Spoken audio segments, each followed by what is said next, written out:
est exposé au vent, notamment l'hiver, on a la sensation que la température est plus basse que s'il n'y en avait pas. Mais fait-il réellement plus froid quand il y a du vent? Eh bien non. L'idée qu'un thermomètre en plein vent indiquerait une température plus froide qu'une autre située à l'abri du vent est totalement fausse. On parle de température ressentie afin d'illustrer les conditions perçues par un être humain sur une peau nue et sous l'effet combiné de la température et de la vitesse du vent.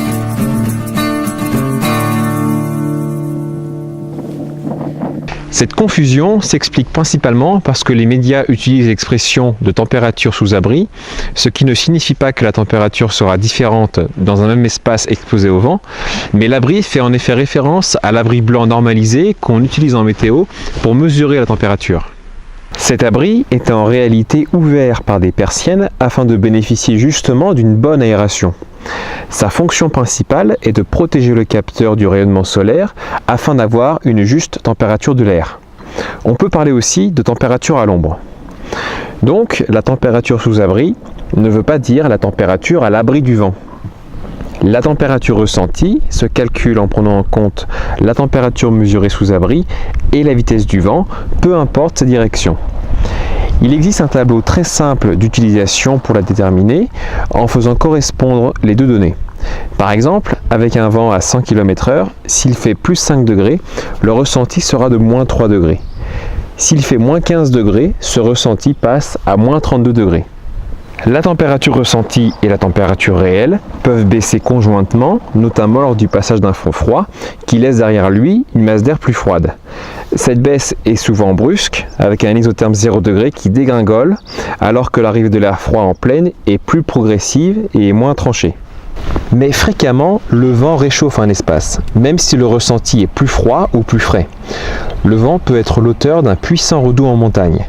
L'hiver, par exemple, à l'avant d'une perturbation dynamique, le flux de sud-ouest peut souffler en tempête sur les crêtes, avec une masse d'air douce proche de 5-10 degrés. On pourra alors avoir une température ressentie proche de 0 degré, alors que pourtant la température réelle est largement positive et que le manteau neigeux souffrira nettement de cet air doux et brassé. Le corps humain aura froid, mais pas la neige.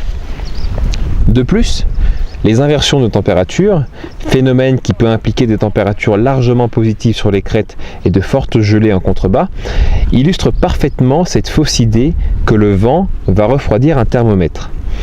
En effet, c'est justement le vent transportant une masse d'air douce qui maintient l'absence de gelée en montagne dans cette situation. Plus bas, dans les vallées, plaines et plateaux abrités, l'absence de vent permet au froid de s'accumuler et la température est très fluctuante d'un espace à l'autre en fonction de l'exposition au vent qui réchauffe. En termes de ressenti, il sera plus froid sur les crêtes si le vent souffle fortement.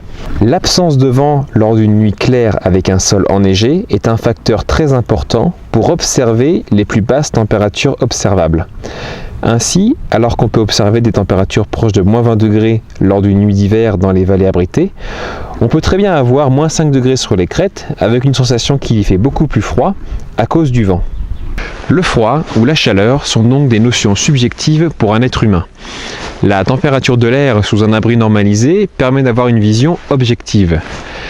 A noter qu'une forte humidité, la pluie ou la neige fondue sont aussi des facteurs de perception de froid ressenti.